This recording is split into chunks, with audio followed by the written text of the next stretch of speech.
Pemirsa, PT Pembangunan Jaya Ancol Tbk atau emiten dengan kode saham PJAA membukukan kinerja keuangan yang tertekan pada semester 1 2025. Laba bersih perseroan menyusut 63,73% year on year menjadi hanya 21,69 miliar rupiah. Ya, pemirsa, berdasarkan laporan keuangan, emiten pengelola kawasan wisata Ancol tersebut meraih pendapatan sebesar 495,46 miliar rupiah di semester 1 2025, turun 12,76% secara tahunan. Penurunan cukup signifikan terjadi di sejumlah segmen pendapatan. Pada segmen pendapatan tiket, pendapatan turun 17,23% menjadi 332,58 miliar rupiah. Selain itu, pada segmen pendapatan hotel dan restoran, pendapatan menyusut 14,12% secara year on year menjadi hanya 32,11 miliar rupiah. Di tengah pelemahan kinerja keuangan, perseroan mencatatkan peningkatan liabilitas hingga 1,47% menjadi 1,88 triliun rupiah pada Juni 2025.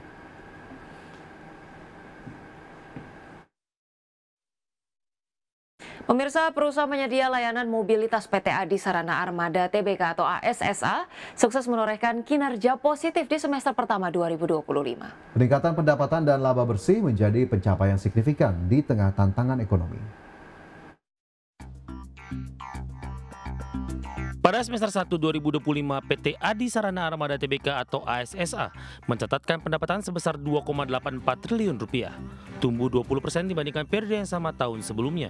Laba bersih pun melonjak hingga 90% secara tahunan, menjadi 290,81 miliar rupiah. Efisiensi operasional di seluruh lini bisnis disebut menjadi salah satu kunci utama kinerja positif ini.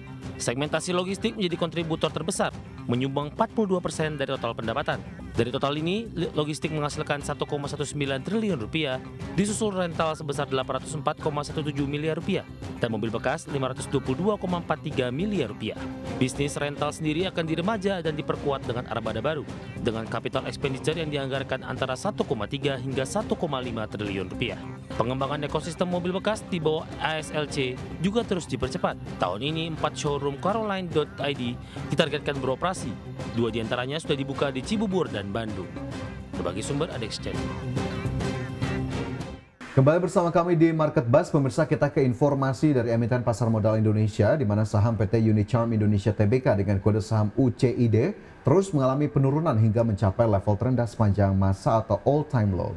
Iya, pemirsa, saham UCID melemah 2 poin atau 0,4% ke level 494 per saham pada perdagangan intraday Selasa, di mana ini merupakan level terendah saham UCID sepanjang masa sejak initial public offering di Bursa Efek Indonesia pada 20 Desember 2019.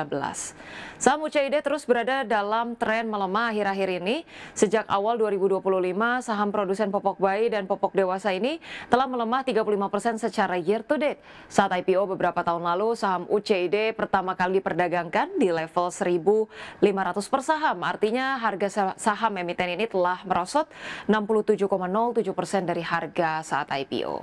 UCID belum merilis laporan keuangan semester 1 2025. Pada kuartal 1, pendapatan neto UCID terkoreksi 11,65% year on year menjadi 2,2 triliun rupiah.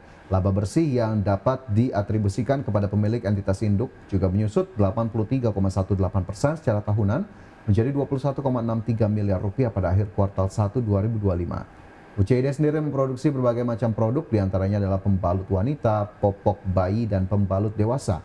Perusahaan ini juga menjual berbagai jenis masker.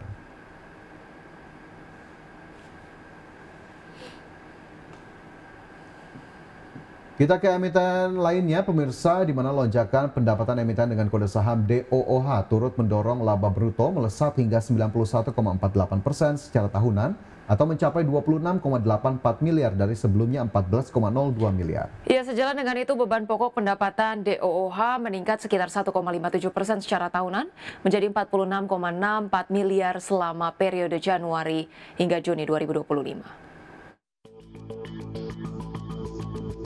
Lonjakan pendapatan ini turut mendorong laba bruto perusahaan melesat hingga 91,48% secara tahunan atau mencapai 26,84 miliar dari sebelumnya 14,02 miliar. Sejalan dengan hal ini, beban pokok pendapatan perusahaan meningkat sekitar 1,57% secara tahunan menjadi 46,64 miliar selama periode Januari hingga Juni 2025. Dari sisi operasional, perusahaan mampu mempertahankan pertumbuhan laba usaha sebesar 20,43%. Per Juni 2025, laba usaha perusahaan mencapai 8,32 miliar rupiah. Dari sisi bottom line, laba tahunan berjalan perusahaan juga melonjak 21,55% secara tahunan dari 5,46 miliar per Juni 2024 menjadi 6,63 miliar.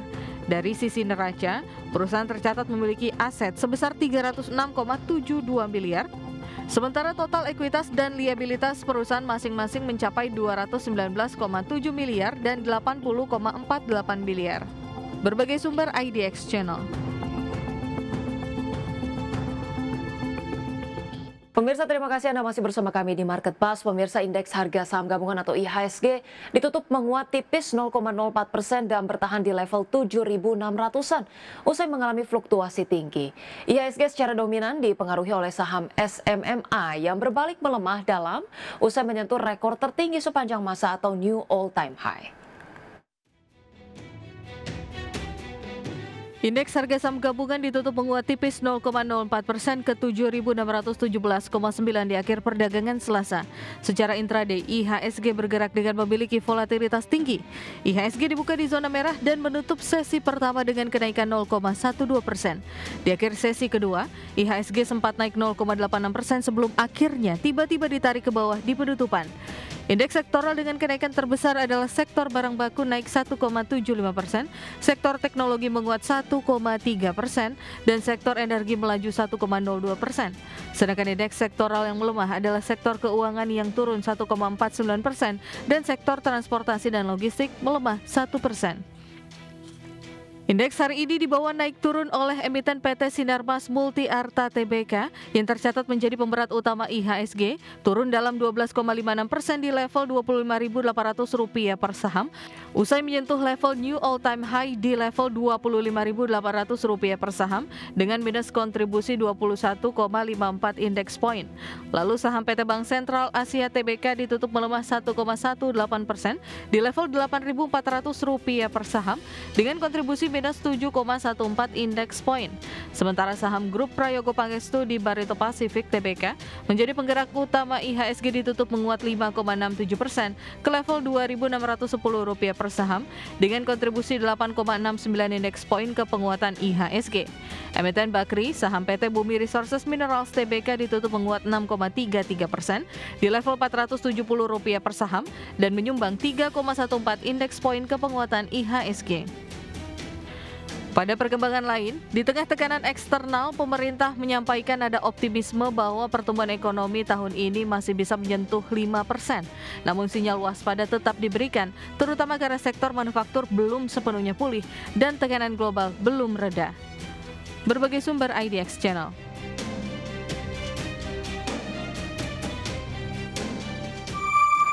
Dan